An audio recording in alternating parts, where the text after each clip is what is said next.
When we were talking about contracting systems, we said that one of the things that a contracting system does is to provide the requirements for a valid contract.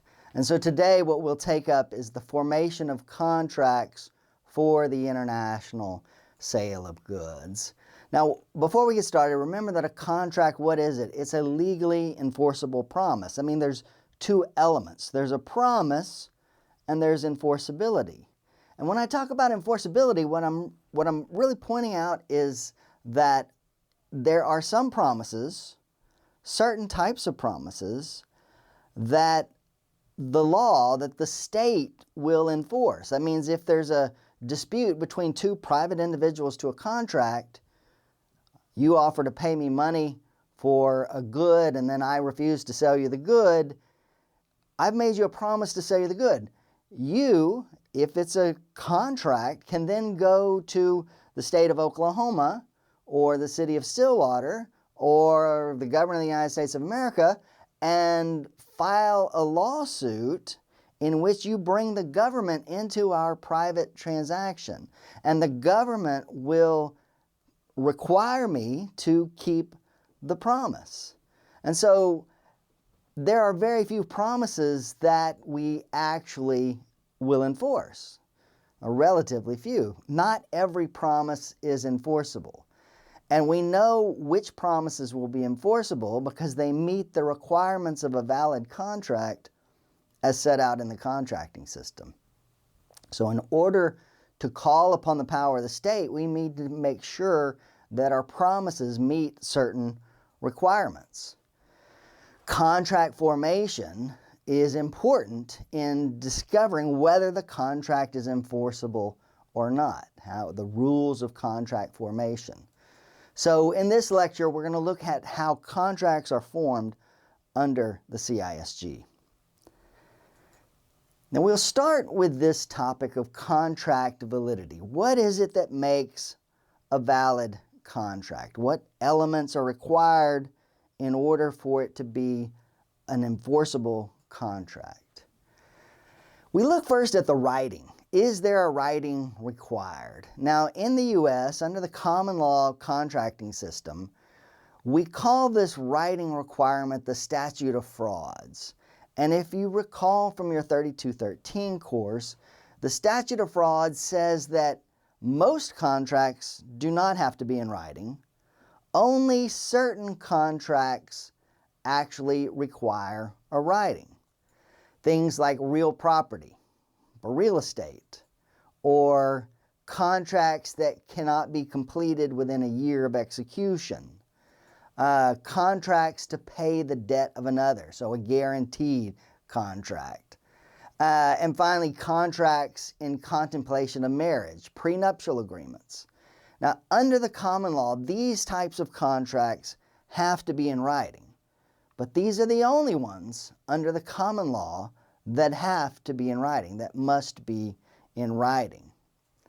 Now, the UCC, the second of the three contracting systems we use here in the States, under the UCC, it has its own version of the statute of frauds, but there's only one situation in which a contract must be in writing.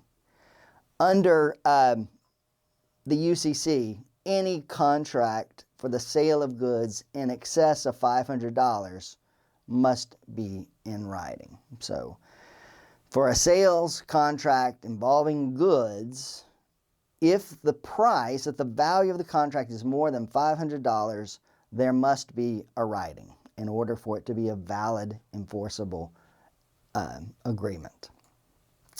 Finally, under Article 11 of the CISG, it is clear that a contract need not be concluded or made evidence by a writing. There's no requirement for a writing of a CISG contract. This is why it's so important for you guys to understand which contracting system will apply to which transaction.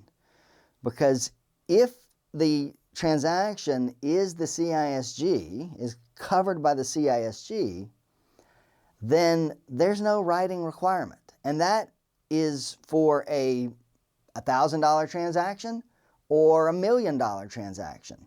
You can have an oral contract for $1 million for a $1 million sale of goods, international goods. How do we prove up a contract? Well, you prove up a contract the way you prove up anything in the law, which is say you have someone give testimony, someone testify. And that's how you would prove up the existence of a contract under the CISG if there's no writing, is you put somebody on the stand and he testifies what happens.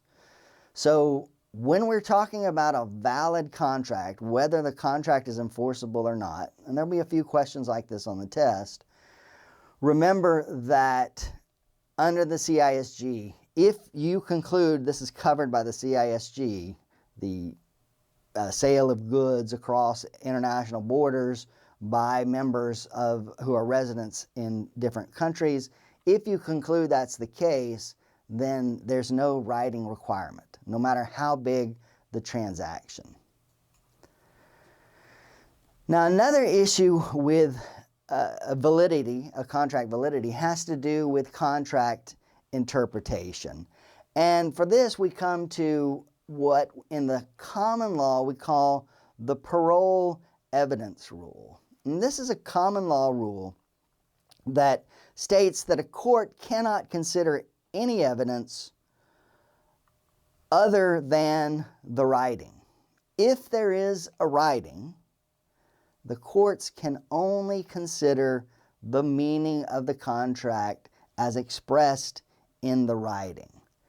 So the parole evidence rule says that a court cannot consider outside evidence as to the meaning of a contract or what the parties intended, which is where this comes up, without they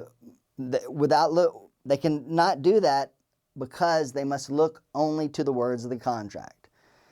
The parole evidence rule, sometimes called the best evidence rule, it's because what it says is if there's a writing, that's the best evidence of what the parties intended. And ordinarily, we cannot hear any testimony unless we find that that contract is ambiguous in the way it is phrased. This common law parole evidence rule says if there's a writing, that's the only evidence that the court can hear or can review. Now, under the CISG, the parole evidence rule has not been incorporated into the CISG. And just as with the requirements of a contract, even if there is a writing, the parties can still give testimony as to the meaning of the contract. So even if there is a writing and the transaction is covered by the CISG, the parties may still testify as to what was in their heads when they signed that contract. So look for a question like that on your exam as well. Trade usages. This is another aspect of contract interpretation. Sometimes the parties will use rules and they will use terms that may not be actually defined within the contract. And so how do we know what those trade usages are? Well, to figure out what the meaning of these trade usages is, we first look to see what's the customs of the industry. What sort of customs are there in the industry? And how do merchants deal with each other, the practices of merchants and their past dealings. And of course the usages of trade terminology in language. So we look at what's the custom of the industry. We look to see what were the past dealings of the two parties, what did they believe the words meant. And then we can look even broader at what has traditionally been the terms for these types of agreements. So trade usages.